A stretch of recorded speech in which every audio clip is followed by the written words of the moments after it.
Hello and welcome. This is Comparing the Scientific Method and the 5 E's Model by Erica Anderson. Comparing and contrasting both methods and model. The scientific method focuses on the scientific inquiry process, testing hypotheses, making discoveries, and are simply more structured and linear. However, the 5 E's model is focused on teaching and learning scientific concepts, engaging students, develop deeper understandings of scientific concepts, and this one's more flexible and adaptable. However, both of them are effective teaching models and both put the students at the center of their learning and make the teacher their guide. In summary, while the scientific method and the 5 E's model share similarities, their focus on inquiry and investigation, they differ in their purpose and application.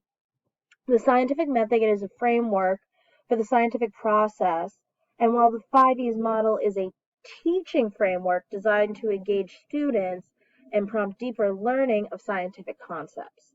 So both have their benefits, just in different ways.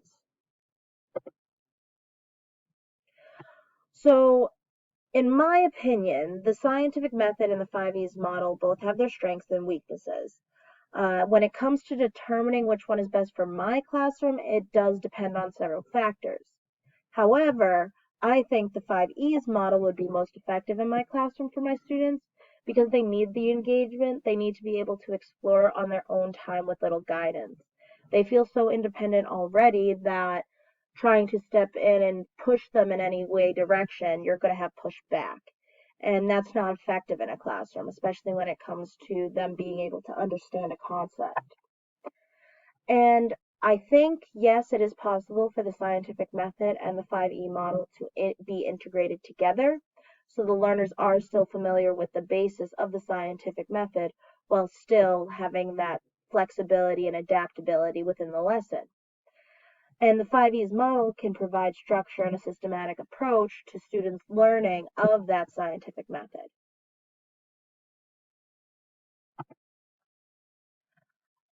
A lesson that I would incorporate the 5E model into is a lesson on conservation of mass.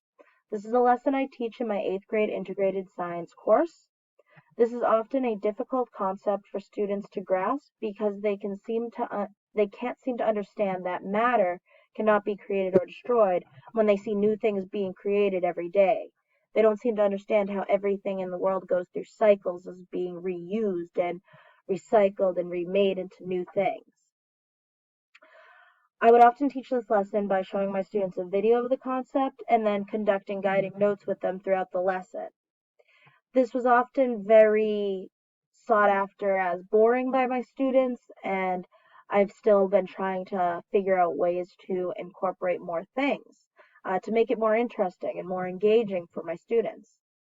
Based on the article Effects of a 5 E's Learning Model on the Conceptual Understanding and Science Process Skills of Pre-Service Science Teachers, the Case of Gases and Gas Laws, the use of the 5E model is very effective in this study, and the understanding of difficult concepts like gas laws was found to be easy for students when applying the 5E's model. It also showed an improvement in the students' science processing skills. So the way that I would redesign the lesson that I just explained using the 5E's model is by starting with the video clip. Picking something that's interesting and engaging for students.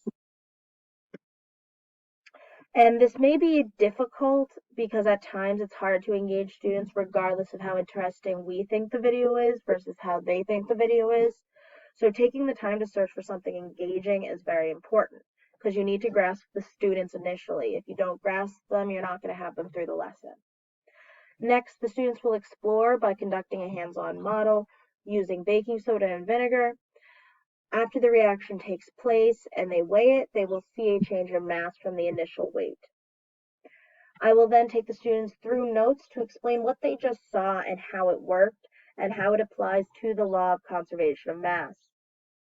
The students will then have a few minutes to discuss with their partner and then with their class a scenario in which they have seen the conservation of mass in real life outside of the classroom. And then lastly, I will do a simple formative assessment of thumbs up, thumbs down, or vocabulary tag, where the students will then show me what they understand from this lesson. This will give me a chance to evaluate them based on what they know and what they still don't understand. Something else that may be difficult for the students is when they conduct the lab. They may misread the scale, they may mismeasure, and getting the proper results can be difficult at times. And lastly, my reflection. After redesigning the original lesson, I can see that using both models in the most effective way to provide students with the best understanding of the concept. When I included the hands-on lab, I was able to see that this would allow the students to demonstrate the scientific method in a way that also shows why both models are important. This is a better fit because it caters to all diverse needs of students and helps the teacher provide structured lessons to the students and for the students. This can also help the teacher when lesson planning because labs are organized and easy to follow instruction-wise. It may not be so easy for the students to understand, but for a science teacher, it should be easy to lesson plan with.